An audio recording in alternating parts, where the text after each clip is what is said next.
First list ಅಲ್ಲಿ ಮಾಡ್ತಾರಂತ ನಿರೀಕ್ಷೆ ಇಟ್ಕೊಂಡಿದೆ, ಸೆಕೆಂಡ್ ಲಿಸ್ಟ್ ಅಲ್ಲೂ ಮಾಡ್ತೀನಿ ಅಂತ ನಿರೀಕ್ಷೆ ಇಟ್ಕೊಂಡಿದ್ದೀನಿ. ಪ್ರೊಟೆಸ್ಟ್ ಅಂತ ಅಭಿಮಾನಿಗಳು ಮಾಡ್ತಾರೆ, ನಾನು ಮಾಡ್ತಾ ಇದ್ದೀನಿ. ಈಗ ನಾನು ಕೇಳ್ತಾ ಇದ್ದೀನಿ, ನಾನು ಮಂತ್ರಿ ಮಾಡಿ ಅಂತ ಮಾಧ್ಯಮದಲ್ಲಿ ಕೇಳ್ತಾ ಇದ್ದೀನಿ.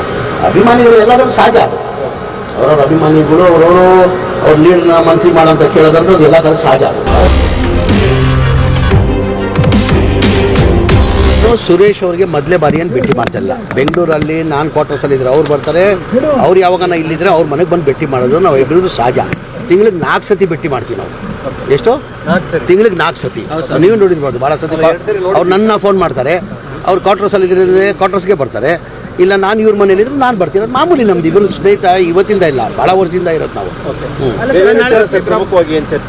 ಏನು ಚರ್ಚೆ ಇಲ್ಲ ಸರ್, ನಾವು ಇಬ್ಬರು ಸ್ನೇಹಿತರು. ಸಹಜವಾಗಿ ತಾವು ಮೊದಲ ಬಾರಿಗೆ ಸಚಿವ ಸಂಪುಟದಲ್ಲಿ ಬರ್ತೀರಿ, ಮೊದಲ ಲಿಸ್ಟಲ್ಲಿ ಅಂತ ಇತ್ತು, ತಡವಾಗಿದೆ, ಹಾಗಾಗಿ ಸಹಜವಾಗಿ ಕುತೂಹಲ ಇದೆ. ತಮ್ಮ ಎರಡನೇ ಲಿಸ್ಟ್ ಕುತೂಹಲ ಏನಿಲ್ಲ, ನಾನು ಪದೇ ಪದೇ ಅವಾಗ ಹೇಳ್ತಾನೆ ಇರ್ತೀನಿ, ನಮ್ಮ ಪಕ್ಷ ಹೈಕಮಾಂಡ್ ಏನು ನಿರ್ಧಾರ ಮಾಡಿದಾಗ ಅದಕ್ಕೆ ಬದ್ಧ ಅಂತ.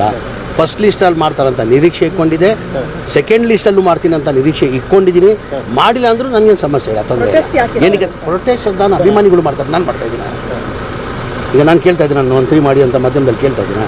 ಅಭಿಮಾನಿಗಳು ಎಲ್ಲಾದರೂ ಸಹಜ, ಅದು ಅವರವ್ರ ಅಭಿಮಾನಿಗಳು ಅವರವರು ಅವ್ರ ಲೀಡರ್ನ ಮಂತ್ರಿ ಮಾಡೋಂತ ಕೇಳೋದಂತ ಎಲ್ಲ ಕಡೆ ಸಹಜ. ಅದು ಭಾಳ ಜನ ಕೇಳ್ತಾರೆ, ಆಗ್ಬಿಟ್ಟು ನನಗೂ ಕೇಳ್ತಾರೆ. ಸ್ವಲ್ಪ ಬೇಸರದಲ್ಲಿದ್ದಾರೆ ಸಮೀರ್ ಅಹಮದ್. ಖಂಡಿತ ಇಲ್ಲ, ಖಂಡಿತ ಇಲ್ಲ, ಏನೇನು ಇಲ್ಲ. ನನ್ನ ಮುಖದ ಮೇಲೆ ಕಾಣ್ತಾ ಇದೆಯಾ ಬೇಸರ ಇದೆಯಾ ಅಂತ? ನನ್ನ ಮುಖದ ಮೇಲೆ ನಾ ಕಾಣ್ತಾ ಇದೆಯಾ ಬೇಸರ ಇದೆಯಾ ಅಂತ? ಖಂಡಿತ ಏನೇನು ಇಲ್ಲ. ಅಡ್ಡ ಮತದಾನದ ಆತಂಕ ಕೂಡ ಇದೆ ಅನ್ನುವಂಥದ್ದು 5ನೇ ಅಭ್ಯರ್ಥಿಗೆ ಇಲ್ಲ, ಆ ಥರ ಏನಿಲ್ಲ. ನಾವು ನಿನ್ನೆ CLP ಮೀಟಿಂಗು ನಾನು ಹೋಗಿದೆ. 140 ಜನ ನಾವು ಒಗ್ಗಟ್ಟಾಗಿದ್ದೀವಿ. ನಾವು 28 ಹಾಕೊಂಡ್ರು 5 ಅಭ್ಯರ್ಥಿಗಳು ಗೆಲ್ತಾರೆ. ನಮ್ಗೆ ಅಡಿಷ್ನಲ್ ಏನು ಓಟ್ ಬೇಕಾಗಿಲ್ಲ. ಅಡಿಷ್ನಲ್ ಏನು ನಾವು 140 ಇದ್ದೀವಿ. ನಾವು 140ಗೂ 28 ಹಾಕೊಂಡ್ರು ನಾವು ಎಲ್ಲ 5 ಅಭ್ಯರ್ಥಿ ನಾವು ಗೆಲ್ತೀವಿ. ನಮ್ಗೇನು ಸಮಸ್ಯೆ ತೊಂದರೆ ಇಲ್ಲ.